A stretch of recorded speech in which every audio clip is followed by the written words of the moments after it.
Hello, and welcome to another thrilling episode of I Don't Work Here, Lady. Let's get started.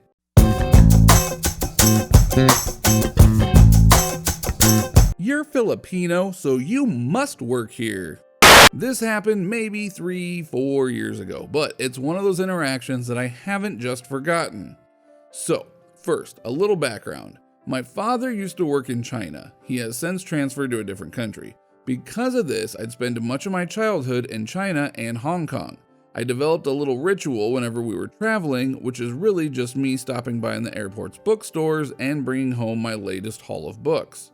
When this story happens, we were in HKIA, and we'd already passed immigration. We were already inside, my mom and our bags were hanging by the gate waiting for boarding, and as usual, I'm in the bookstore looking for books I can buy. I have my headphones plugged in, a Bose SoundSport wireless headphones, and my phone on the other trying to look at good reads for rating and or synopsis reference. Because I'm a little paranoid about making a fool out of myself, usually keep my music levels to a minimum when I'm out in public so I can hear people around me, but because I'm fairly introverted, I keep both ears plugged in, hoping that no one approaches me. It usually works. Usually. But not that day. So there I was, looking for books I could buy when this lady, Karen, approaches me. She didn't look like a Karen, to be honest. She was taller than me, at 5 feet 2 inches, nearly everyone is taller than me. She has long hair and has some trendy looking clothes. She reminded me of the typical models you'd see in Chinese magazines, actually. "Excuse me," she says, and my deeply ingrained instincts to be polite kicks in. I turn to her and ask, "Yes, how may I help you?" Note by this point, I'd already have one book in hand because she interrupted me mid-browsing reviews of said book. "I'm trying to look for this issue of," name a magazine. Me, confused but still trying to be polite, "Have you checked the magazine stands?" I think the question might have ticked her off because I made her look stupid. The store was small enough that you can just stand in the middle to see the store's entirety. And if you're trying to look for a magazine, the first thing you'll logically do is approach the magazine stand with the labels for the word magazine written in 4 different languages. Which was what she did, of course. Karen, now looking annoyed, "Yes, I already did that. That's why I'm asking you." "I'm sorry, I didn't know where to find the magazine you're looking for. I've never even heard of said magazine." "Maybe you can go to the cashier and ask them if they know." At that point, the only staff that was present was the cashier, maybe 2 feet from us. Then Karen looks more annoyed as she says, "How can you not know? You work here." Me, now realizing what's happening, "Oh, I don't. I'm just looking for a book I can buy." Holds up the book in my hand. Karen looks less annoyed and more confused. She looks at the book in my hand, back to my face, takes in the clothes I'm wearing, and I think, oh, she'll finally realize that I don't work here because I'm obviously not wearing staff uniform. Red polo shirt with company name, name badge, and black slacks, compared to the all black attire that I'm wearing, black jacket, shirt, and leggings. Then she says the magic words. "But you're Filipino." Me, now surprised. Yes. "Okay, with all that entitlement possible, so you work here." "What?" "I'm Filipino, so I must work there."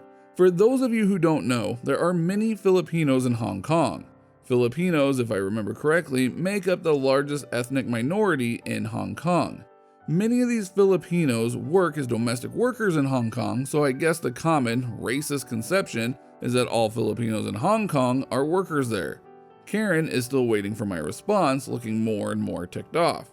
I just stared at her, eyebrow raised and lips pursed, trying to summon all the sassiness I could possibly muster. After a while, the Karen seems to get flustered by me staring her down. She mutters an excuse and shuffles along to the cashier, who helps her.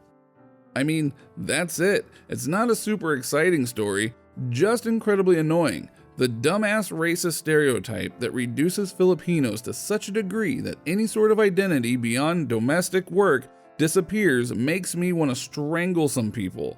I have massive respect for overseas Filipino workers. I grew up knowing a whole network of OFWs because my dad's an OFW and all these people have become our extended families. which is why I hate it when other people look down on Filipinos for being domestic workers overseas. Seriously, once upon a time while attending an international school-related event, somebody told us Filipinos aren't supposed to be good in English because we're domestic workers anyway. A story for another day and under a different subreddit. But yeah, thanks for listening. The next story is about an angry freezer stalker. So, in my perusing of this and my other favorite subreddits that make me feel a little better about working in retail, or at least not alone in dealing with the types of customers that we all see, I read a few stories about being accosted on breaks, etc. So, this is my story. The cast. Me, lowly cashier trying to enjoy a day off. Angry freezer stalker. 4'6" old lady, aka Angry Freezer Stalker AFS. M, mom, and her brief appearance.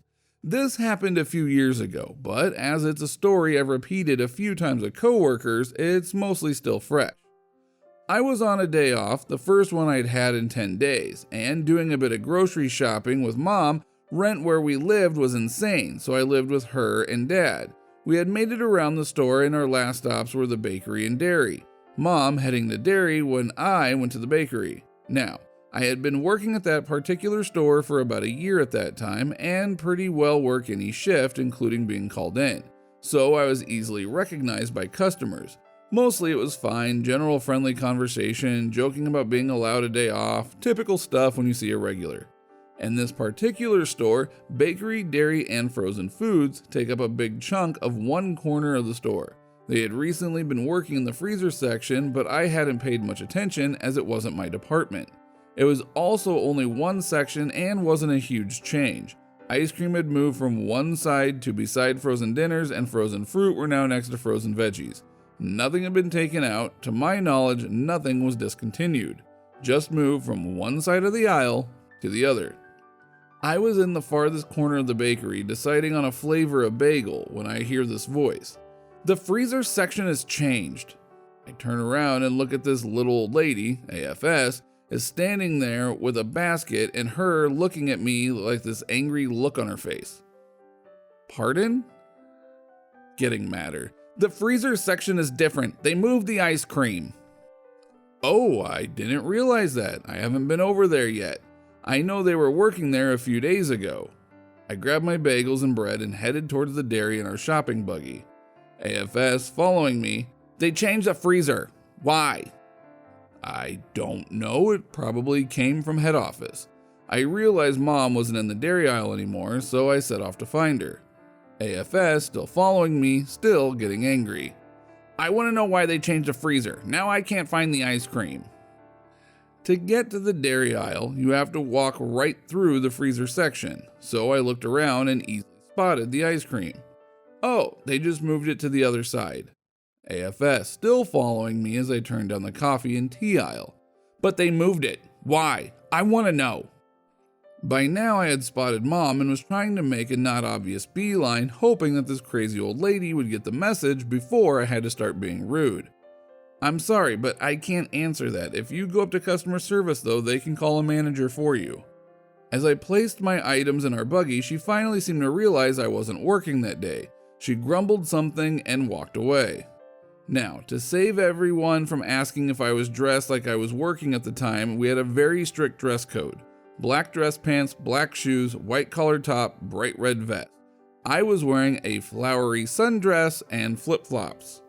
I think in total, this lady followed me down at least 3 separate aisles, repeatedly saying that the freezer section had changed. Really? I never got the first 20 times you said it.